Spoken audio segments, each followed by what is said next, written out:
It's a story that's shaken a community in Soshanguve, just north of Pretoria. A tale of two Sibusisos.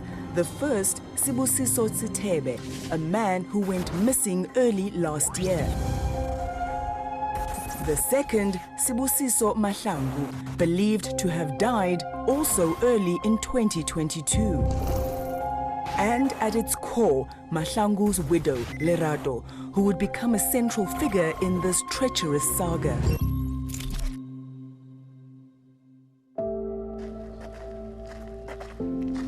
Lerato is raised by her aunt, 𝗀𝗁𝗶𝗴𝗶𝗴𝗆.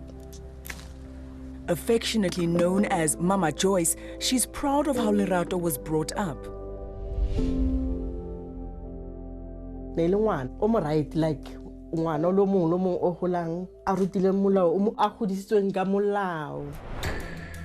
her 20s, Lerato is employed by an insurance company.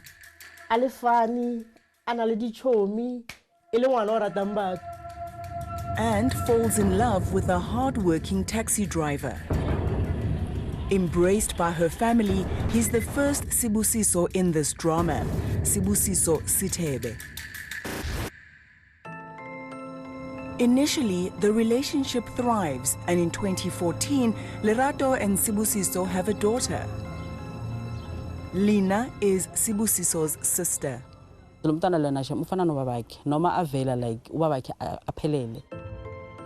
Lerato and Sibusiso Sithebe grow apart, and they separate soon after their daughter is born. And it's here that the story has its first significant twist. Enter the second Sibusiso, surname Mahlangu.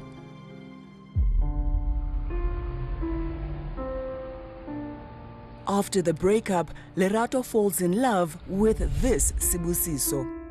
But unlike Sithebe, her new love doesn't hit it off with Lerato's family.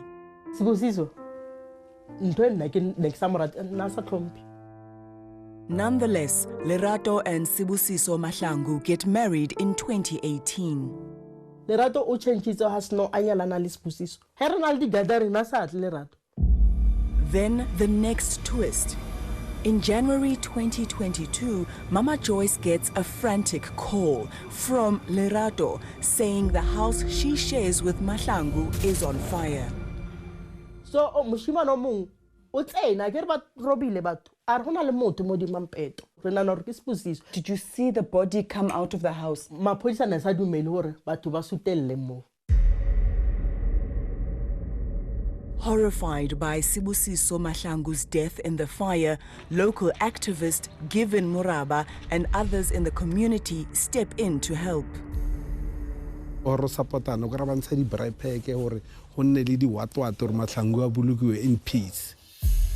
Lerato will soon collect close to 2 million rand from a life insurance policy.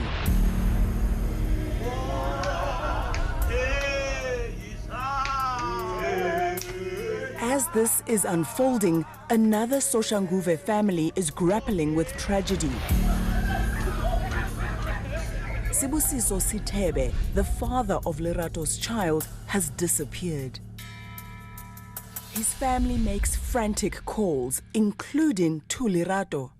uLerato wathi kimi athi yo yazi uyangistressa manje. Wena bungayazi ukuthi ushonele? Mina bengazi ngiyaze that day athi ushonele indoda yakhe. Weeks turn into months and then into a year without word from Sibusiso Sithebe. Then the story's next and most significant twist. In April this year, Pretoria police pull over a car they suspect has been stolen. When they question him, the panicked driver makes a wild confession. He's a co-conspirator in his own faked death, succumbing to a fire at his home in Soshanguve the year before. The driver is in fact Sibusiso Mahlangu, whose wife, Lerato, cashed in close to 2 million rand from an insurance policy after his supposed death. Then the final tragic twist. The real deceased and the body retrieved from the smoldering house around a year earlier is Sibusiso Sithebe, Lerato's former lover and the father of her child. Later, Mama Joyce and Lena are called to the police station and shown photos of the person killed in the fire. Tatola abula fine. Ina le dinepe o ga di itere tsa motho tlhokofetseng. Nna ka re ke Sibusiso Sithebe o. Immediately. Yeah. Usibusiso uyabonakala. Usibusiso, you can see ukuthi this is Sibusiso. Soon afterwards, Lerato and her husband are arrested on suspicion of murdering Sibusiso Sithebe, as well as defeating the ends of justice. Mama Joyce is bewildered.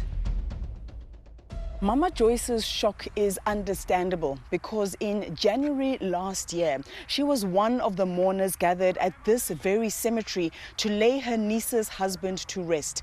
She had no idea that the funeral was just one link in a chain of sinister events that were connected to an alleged insurance fraud. And so began the unraveling of the bizarre case of the two Sibusisos. One, a devoted father, the other, a suspect in his murder.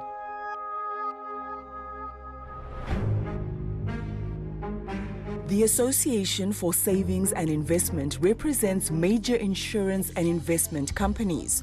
𝗀𝗵𝗶𝘀 is the chair of its Forensic Standing Committee and says fraud and dishonesty are a massive drain on the sector.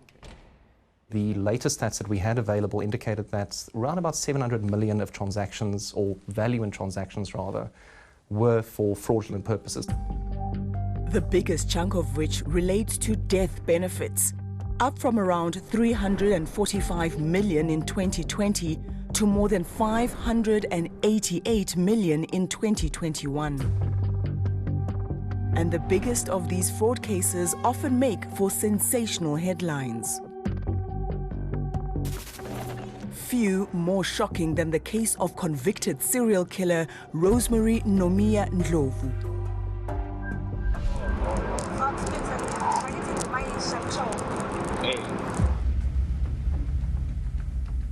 Policewoman Ndlovu received 6 life sentences for arranging the murder of 5 relatives and her lover. She was arrested while plotting the death of her 7th victim, who she wanted to kill in a house fire. Known as the insurance killer, she enriched herself by cashing in her victims' life policies.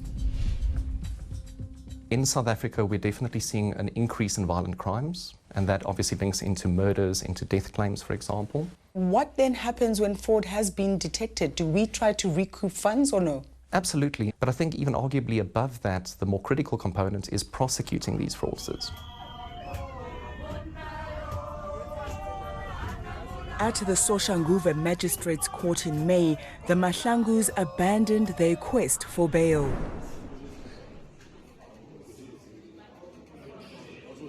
The family of Sibusiso Mahlangu declined our request for an interview, but his mother told us they know nothing about his crimes.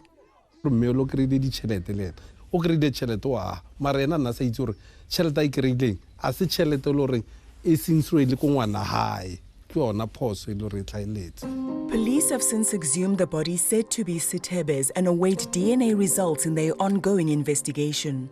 The